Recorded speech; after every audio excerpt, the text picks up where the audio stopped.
प्रक्षेपण आपल्या आवडत्या गजर कीर्तनाचा या YouTube चॅनलवर। जातीवाद कशाचा करतोय तुम्ही? आमच्या महाराष्ट्रात राहून महाराष्ट्राचं खाऊन पाकिस्तान जिंकल्यानंतर जर तुम्ही फटाके वाजवत असाल तर तुमच्यासारख्या नालायकांच्या विरोधात आम्ही जीवनभर उभे राहणार म्हणून माझी विनंती, जेवढे काही हिंदू बांधव आहे त्या सर्व हिंदू बांधवांना माझी विनंती, पोरांनो लक्ष देऊन ऐका। ह्या वर्षी माझ्या राजाचा उत्सव संभाजीनगरला खूप थाटामाटात झाला। एवढा मोठा पुतळा बसला की अख्ख्या भारताने त्याचं कौतुक केलं, महाराष्ट्राने कौतुक केलं। फक्त माझी विनंती आहे, त्या शिवजयंतीला जसं सगळं संभाजीनगर तुम्ही भगवामय केलं होतं तसं येणाऱ्या 24,000ला 2024 ला सुद्धा अख्खा जिल्हा आपला भगवामय झाला पाहिजे। याच्यासाठी सर्वांनी प्रयत्न करा, कारण तुम्हाला माहित नाहीये धर्मासाठी देशासाठी सर्वांनी एकत्रित आलंच पाहिजे। आपण नाही येणार तर मग कोण येणार आहे? पोरांना माझी विनंती, पोरांनो छत्रपती शिवाजी महाराजांचे वारसदार आहोत। भगवा झेंडा हे काही शिवसेनेचा नाहीये, भगवा झेंडा हे तुमच्या आणि माझ्या हिंदू धर्माचं प्रतीक आहे। 700 वर्षापूर्वी माझा वारकरी पंढरपूरला जात होता म्हणजे काही निळी पताका घेऊन नव्हता जात, हिरवी नव्हती, भगवी पताका घेऊन जात होता। म्हणून भगवा तुमचा आणि माझ्या अस्मितेचा विषय आहे, म्हणून सर्वांनी एका झेंड्याखाली येण्याचा प्रयत्न करा। छत्रपती शिवाजी महाराजांचे वारसदार आहोत आपण दादा।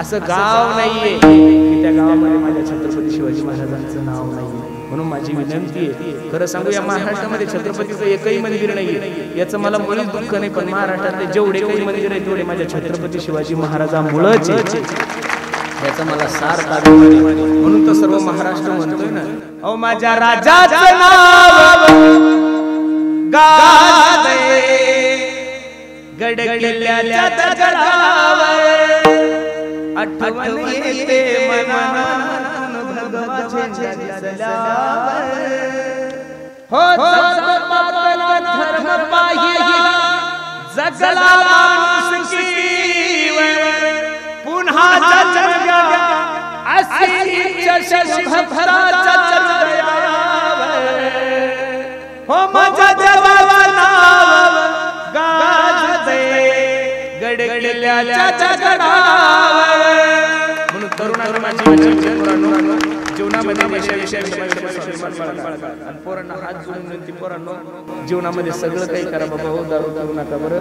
मग तर खूप अवघड वाटते महाराज, प्रत्येक गावात बापू 400 पोरं पडून लटकते रे नारे भाई, तुम लटकते रे नारे। कसं होणार हो पोरांचं महाराज? पोरींचं मार्केट एवढं वाढलं बाबा बाबा, जिच्या नाकाला शंभूड त्या शंभूड सुद्धा सरकारी नोकरीवाला पाहिला शंभूड तपूस, जिच्या घरी 1.5 एकर तिला सुद्धा 25 एकरावाला पाहिजे। कुठून खंदून काढायचा का? तुझ्या घरी 1.5 एकर नाही आणि तुला अपेक्षा करावं ना, अपेक्षा करून असं नाही केली पाहिजे। जगातल्या कोणत्याच माय बापाला असं वाटत नाही माझी पोरगी गरीबाला द्यावी, सगळ्यांना वाटतं श्रीमंताला द्यावी, पण आपली परिस्थिती पाहून तुमच्याकडे 5 एकर येतोय 7 एकरावाला पहा, अहो ज्यांच्याकडे जमीन आहे त्यांना सुद्धा 25 एकरावाला पाहिजे। दोघी मायली की दररोज लोकांच्या घरी रोजा नाही तरी त्यांना नोकरीवाला पाहिजे, कसं व्हायचं? इथं बसलेल्या सगळ्या पोरींना माझी विनंती, पोरींनो तुमचा भाऊ म्हणून तुम्हाला मार्गदर्शन करेल, एक लहान भाऊ समजा। लग्न करत असताना प्रॉपर्टी नका पाहू, लग्न करत असताना जमीन नका पाहू, लग्न करत असताना तो कोणत्या नोकरीला हेही नका पाहू, लग्न करत असताना तो मुलगा फक्त निर्व्यसनी आहे का एवढं पाहा, तुमचा संसार सुखी झाल्याशिवाय राहणार नाही। आणि व्यसनी माणसाला तुमची एकुलती एक पोरगी देऊन पहा, तुम्हाला कळल महाराज किती वाईट आहे, अवघड आहे। चांगल्या चांगल्याच्या पोरी घरी पडू नये महाराज, म्हणून माझी विनंती, माणसानं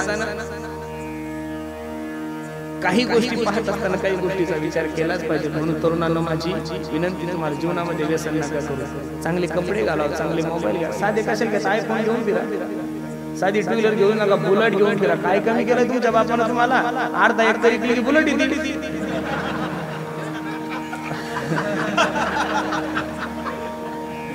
पण दारू पिऊन तुमचे जीवन बरबाद नका करू आणि दुसऱ्याचे लेकी बाळीचे जीवन बरबाद नका करू। प्रत्येकाने आपल्या आई वडिलांची सेवा करा। मी दररोज सांगतो, मैं संतन को दास संत मेरे मुकुट मनी, मी संतांचा दास, संत माझे मुकुट मनी महाराज। म्हणून एका ठिकाणी प्रमाण खूप गोड आहे. साजरा करायचं याचं कारण असं आहे की त्यानं तुम्हाला हा नरदेह दिलेला आहे. जेने हा जीव दिला दान तयाचे करीन चिंतन जगत जीवन नारायण गायीन गुण तयाचे देवे दिला देह भजना गोमटा. भरपूर प्रमाण आहे. दिले इंद्रिय हात पाय कान डोळे मुख बोलाया वचन जेने तू जोडसी नारायण नासे जीव पण भवरोग. मायबाप ज्याने तुम्हाला या नरदेहामध्ये जन्माला घातलंय, ज्यानं तुम्हाला या मृत्यू लोकामध्ये पाठवलं, त्याच्या उपकारातून ऋणी होण्यासाठी आपण गोकुळाष्टमी साजरी करतोय. त्याच्या उपकारातून ऋणी होण्यासाठी आपण वामन जयंती साजरी करतोय, नरसिंह जयंती साजरी करतोय, रामनवमी साजरी करतोय. आणि कधी कधी देवाचा उत्सव माणसाच्या जीवनामध्ये नाही घडला तरी चालतो, पण साधूचा उत्सव तर घडलाच पाहिजेत. महाराज भगवंताचं एक गोड वाक्य ऐका ना, किती सुंदर आहे पहा.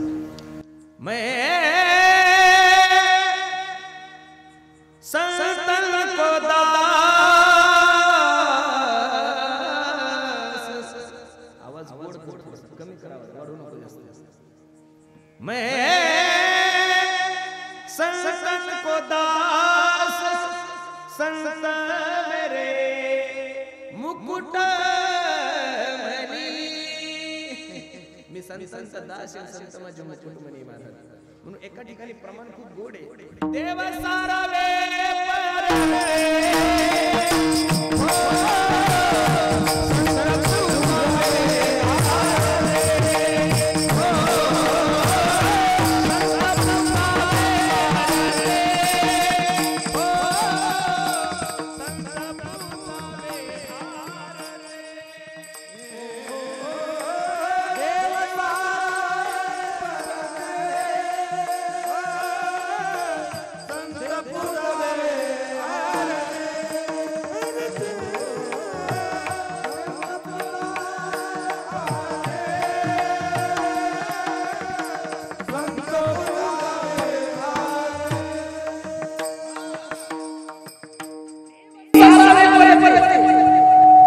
संत पूजावे आरती. शिट्टी नको वाजवू, घाबरू नको तू, असं ताण नको घेऊ, एकदम हॅपी हॅपी लाव, टेन्शन घेऊ नको. मी बायकोपेक्षा जास्त प्रेम करतो माईकवाल्यावर, तू दिवसातून 3-3 बदलावं लागतं, त्याच्यामुळे त्यांना जीव लावाच लागतो. एकदम रिलॅक्स हॅपी हॅपी एकदम मस्त असं. आणि माईक जरी खराब झाला, शिट्टी वाजली तरी मी तुला काहीच बोलणार नाही. इथं माणसं बिघडायला लागले, मशीनीचं काही घेऊन बस.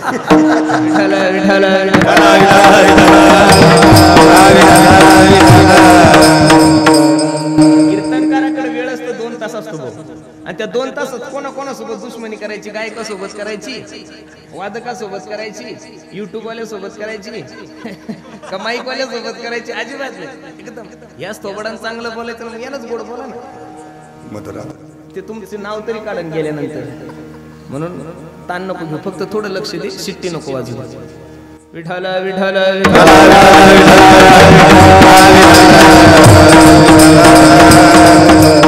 आम्ही सर्व भाग्यवान मंडळी आहोत की माझ्या तुकोबरायचा उत्सव एवढ्या थाटामाटात आम्ही साजरा करतो. नाही आपल्याला देहूला जायला जमलं, ठीक आहे, प्रत्येकच माणसाला तिथं जायला जमलं असं काही सांगता येत नाही, पण इथं सुद्धा आपण तुकोबरायचा उत्सव एवढ्या थाटामाटात केला, निश्चितच हे समाधानकारक आहे. विठ्ठल विठ्ठल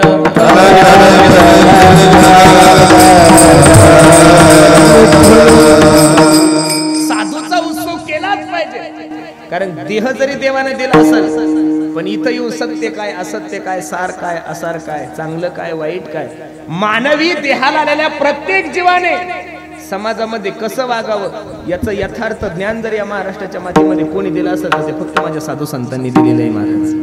आणि तुकोबरायसारखा महात्मा तर परत या महाराष्ट्रात जन्माला येणं शक्यच नाही महाराज.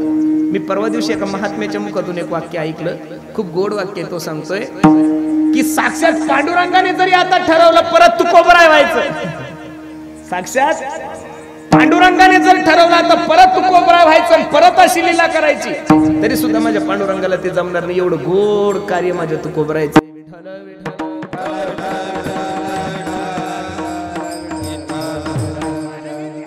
माणसाने 2 उत्सव जीवनामध्ये केलेच पाहिजेत, एक देवाचा उत्सव करायचा आणि दुसरा साधूचा करायचा. माणसाने माणसाचा उत्सव साजरा करायचाच नाही.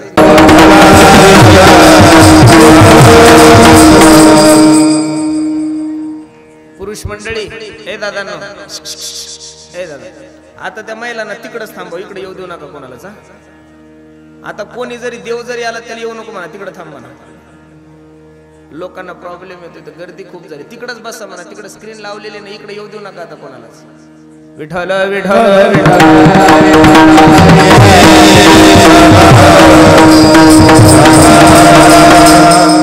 द्यावे तेवढे धन्यवाद. खूप सुंदर नियोजन तुम्ही सर्व मंडळींनी केले. मायबाप, आपण सर्व मंडळी भाग्यवान आहोत.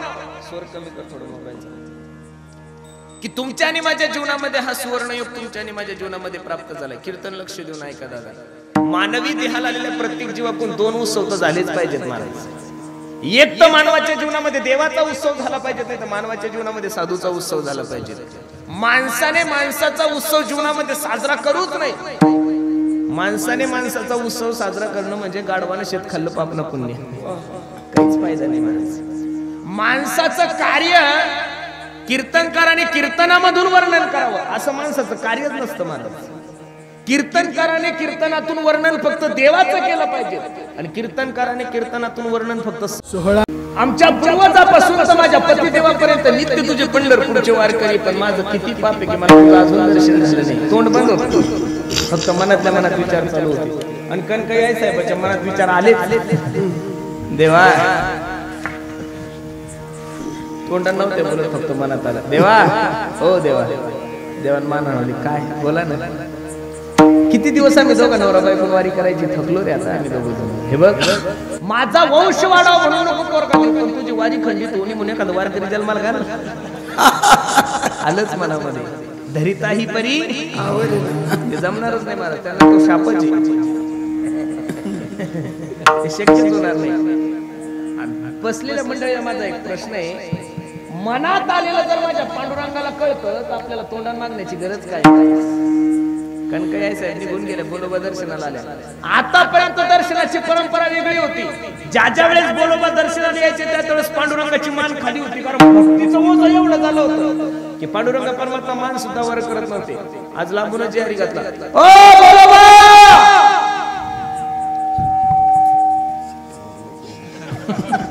याचं बघत होतं शिट्टी कसली अवस्था, काहीतरी प्रॉब्लेम होतो याचा.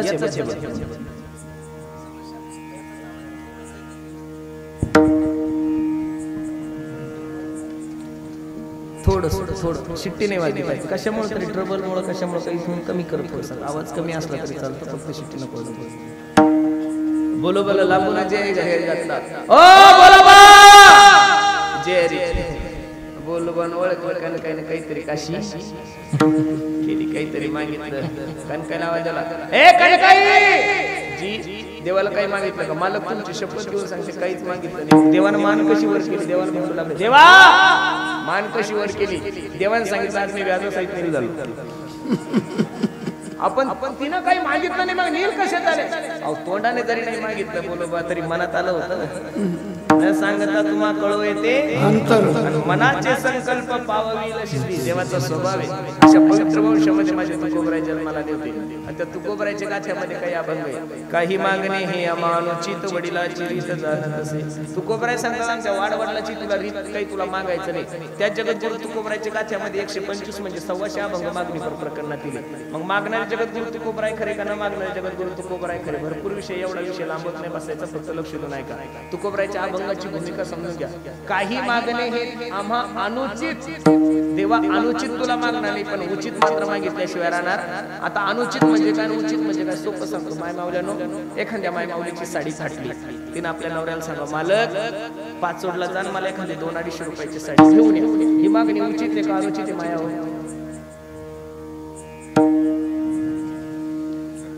साडी फाटली, तुम्हाला शेतात जायचंय आणि तुम्ही आपल्या नवऱ्याला सांगा, मालक शेतात जावं लागतं मला, साडी फाटली. लोक नावं ठेवतील तुम्हाला, 200-250 रुपयाची साडी घेऊन या. ही मागणी उचित आहे का अनुचित आहे? उचितच आहे ना. माय माऊली नवऱ्याला नाही मागणार तर कोणाला म्हणा? नवऱ्याला. पण त्याच माय माऊली आपल्या नवऱ्याला म्हणा, मालक ती साडी 2 तास झाले बकेटीत भिजत घातली, तेवढी पिळून काढा. ही मागणी कशी आहे? तसंच परमार्थाचं आहे. तुकोबराय सांगतात अनुचित संसाराविषयी मी तुला मागणार नाही, पण उचित परमार्थाविषयी मी तुला मागितल्याशिवाय राहणार नाही. काय माझ्या तुकोबरायने मागणी मागितलेली? अभंगाचं पहिलं, हे हे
देवा सर्व काही झालं तर चालतं पण तुझा विसर माझ्या जीवनामध्ये खरं सांगू समाय बाबा आपल्याला दुसरं काही मागायची गरजच देवाने ठेवलेली नाही हो जब तक नहीं ते तो दूध दिलाया आपल्या तोंडामध्ये दात नसताना आईच्या स्तनामध्ये दुधाची निर्मिती केलेली माझ्या जगाच्या माणसाने मग दात आल्यानंतर तुमच्या जेवणाची व्यवस्था करणार त्याच्यामुळे संसाराविषयी काही मागूच नका महाराज आणि संसाराविषयी प्रयत्नही करू नका प्रयत्न अशा विषयी करा की त्याच्या जीवनामध्ये काहीतरी समाधान प्राप्त होईल लोक ज्या गोष्टीविषयी प्रयत्न करतात त्या गोष्टीविषयी माणसाला समाधान प्राप्तच होत नाही आमच्या गावामध्ये एका माणसाने 5 कोटी रुपयाचा बंगला बांधला केवढ्याचा 5 कोटी एकदम सगळं मार्बल वगैरे एकदम सर्व विदेशातून बोललो एकदम व्हीआयपी बंगला 10,000 लोकांना आमरसाचं जेवण ठेवलं सगळ्या गावाला जेव घातलं महाराज त्या गावामध्ये एक संन्यासी विरक्त महात्मा राहत होते आणि महाराजांनी आवाज दिला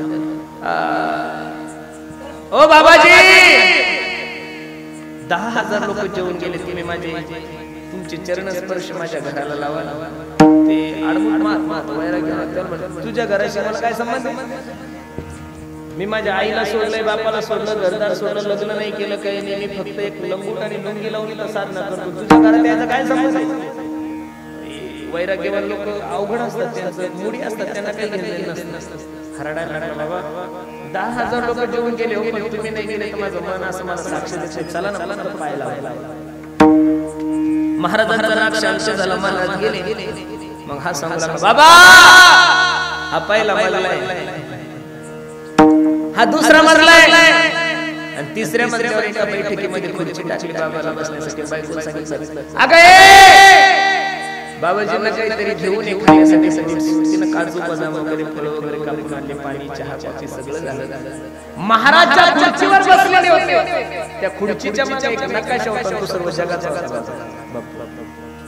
महाराजांना त्या मालकाला बोलले इकडे हा नकाशा कशाचा आहे तो म्हणे हा नकाशा जगाचा आहे कारण या जगाच्या मध्ये आपला भारत कुठे म्हणे त्यांनी सांगितलं महाराज जगाच्या नकाशामध्ये भारत हे आणि करे त्या भारतामध्ये आपला महाराष्ट्र महाराज जगाच्या नकाशामध्ये महाराष्ट्र दिसत असतो एवढं सांगितलं खरे आणि त्या महाराष्ट्रामध्ये आपला बुलढाणा जिल्हा म्हणजे महाराज महाराष्ट्रामध्ये बुलढाणा जिल्हा जगाच्या नकाशात बसले आणि तिथं आपला तालुका चिखलीचा काही विचारच नाही महाराज आणि त्याच्यामध्ये आपला गाव विसरून ते म्हणे महाराज दुर्बिणीनं पाहिलं तसं काही सापडणारच नाही आणि त्या इसुळगावमध्ये तुझा बंगला सांगू लागला महाराज जगाच्या शर्माचा बंगला दिसत नाही साधूने त्याला सांगितलं वेड्या जी गोष्ट जगाच्या नकाशावर दिसत नाही ती बांधण्यासाठी वयाची 50 वर्ष खर्च केली तुला अक्कल पाहिजे जी गोष्ट जगाच्या नकाशावर दिसत नाहीये ती गोष्ट बांधण्यासाठी माणसं जीवनातले 60 वर्ष खर्च करतात खरं सांगू का देवाने खूप सुंदर निर्णय दिलेला आहे इंग्लिश मध्ये सांगायचं म्हणजे गोल्डन चान्स देवाने तुम्हाला दिलेला काय गोल्डन चान्स प्रत्येक गोष्ट परत मिळेल तुम्हाला बायको परत मिळेल गेलेली सत्ता परत मिळू शकता गेलेली जमीन परत मिळू शकता पण जीवनामध्ये एक गोष्ट कधीच परत मिळत नाही life is not once more life is not once more किती पैसे कष्ट केले म्हणजे माणसाचं आयुष्य भेटत अजिबात नाही महाराज कोरोनाच्या काळामध्ये 2-2 कोटी रुपयाच्या बॅगी घेऊन लोक हातात होते हो आमच्या घरच्यांना द्या ऑक्सिजन बेड नाही भेटला खरं सांगू का 2 गोष्टी देवाने स्वतःकडे ठेवल्या म्हणून लोक कीर्तनात येऊन बसतात एक तर जगणं आणि मरणं देवाच्या हातात आहे आणि दुसरं निसर्ग देवाच्या हातात आहे ज्या दिवशी जगणं मरणं या माणसाच्या हातात येतील ना महाराज त्या दिवशी या महाराष्ट्रातले मोठे भोके मारणारच नाही आपल्यासारखे गरीब मारणार मोठे श्रीमंत भोके मरू शकत नाही यम न्यायाला काय ते लिटिगेशन घेऊन पैसे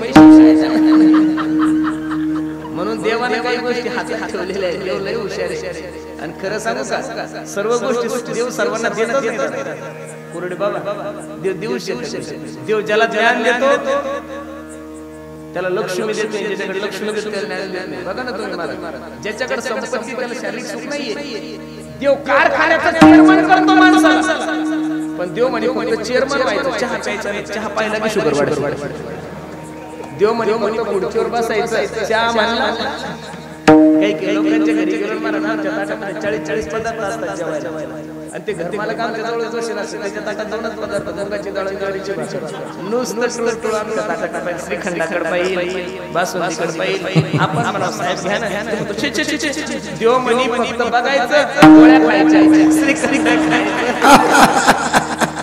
जे पाहिजे ते देव देऊ शकत नाही आणि सर्व गोष्टी मनासारख्या होत होत्या आमच्या गावामध्ये गणे नावाचं पोरग आहे लग्न झालं त्याचं आता मागच्या डिसेंबर मध्ये ते मला नेली फोन केला की मला पुरुषोत्तम दादा मी म्हणायचो काय रे काय रे मी अशा मुलीसोबत लग्न करेल की आपल्या बायकोसारखी सुंदर बायको आपल्या तालुक्यात नसली पाहिजे मला काही हरकत नाही गाण्या देवान तुझी इच्छा पूर्ण करावं पण माझं लग्न ठरलं की मला बोला हो तुम्ही मंगल आश्रम मानल्याशिवाय मी लग्न करणार नाही गाण्याचं लग्न ठरलं गाण्यात मला फोन केला हॅलो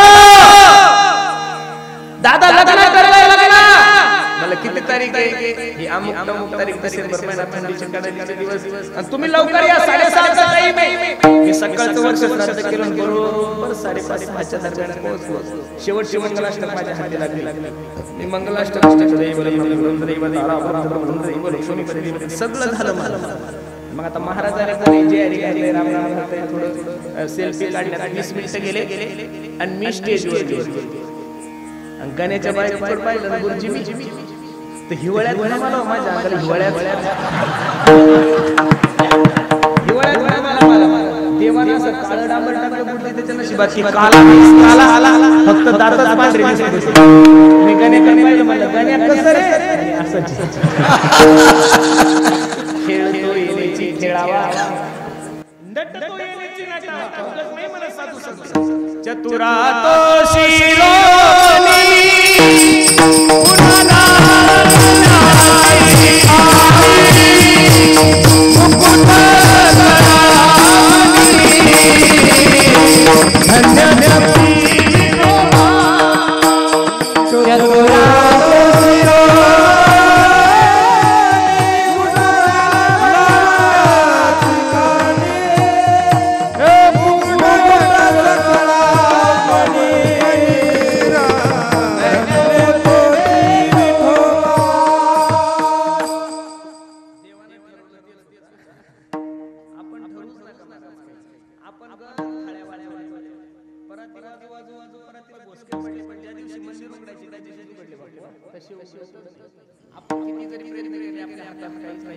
म्हणून देव चतुर आहे कसं आहे म्हणून माणसाने कोणत्या गोष्टीसाठी वेळ वाया नका घालवू जीवनामध्ये जगत असताना फक्त देवाच्या विसर्जन खूप सुंदर नर्तकी तुम्हाला प्राप्त झाला बरवे झाले आजीवरी नाही पडलो मृत्यूचे आहारी वाचून आलो इथवरी वरले ते हरी तुम्हा दिला या काळे अवकाश आता तुम्हाला वेळ त्या वेळेमध्ये देवाचे चिंतन करा क्षण सुद्धा देवाच्या चिंतनाविना वाया नका मी सांगू तुम्हाला माझी नेहमी मला सांगतात पुरुषोत्तम गाईचं शेण जर खाली पडलं तर माती घेऊन येतो तसं उचलत नाही मला मग गाईचं शेण जर खाली पडलं तर माती घेऊन येतो तुम्ही केलेला परमार्थ वाया तरी कसा जाईल हरी बोला देता हरी बोला घेता उठता बैसता कामामध्ये काम जाईल सुख होईल आता वेळ न वाया घालता देवाचे चिंतन करा तुकोबरायने सगळ्या साधू संत मला विनवी तो सकळ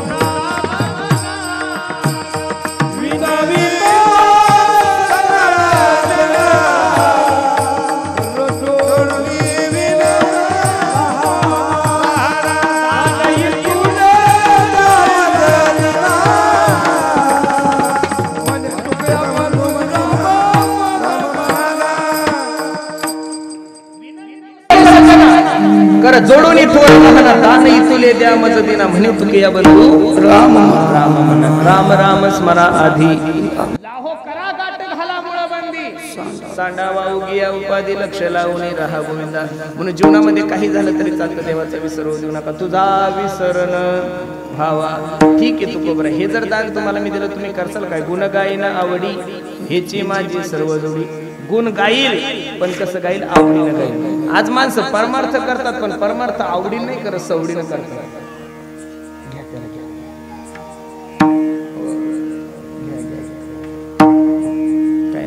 लेकरू आहे, त्याला काय होणार. त्या काल्याच्या कीर्तनात खूप मजा येते गुरुजी. ह्या मायमावल्याला कीर्तनाला येऊन बसतात आणि नेमकं पुढे येऊन बसतात आणि ते लेकरं एका ठिकाणी जास्त वेळ थांबूच शकत नाही. आता रडायला लागल्यानंतर मायमावलीने ते लेकरू घेऊन बाहेर जाऊ, कारण शक्यच होत नाही. ते ऊन असतं, गरमी होती, त्याला थांबायचं. ह्या मायमावल्या काय करतात, तोंड दाबतात.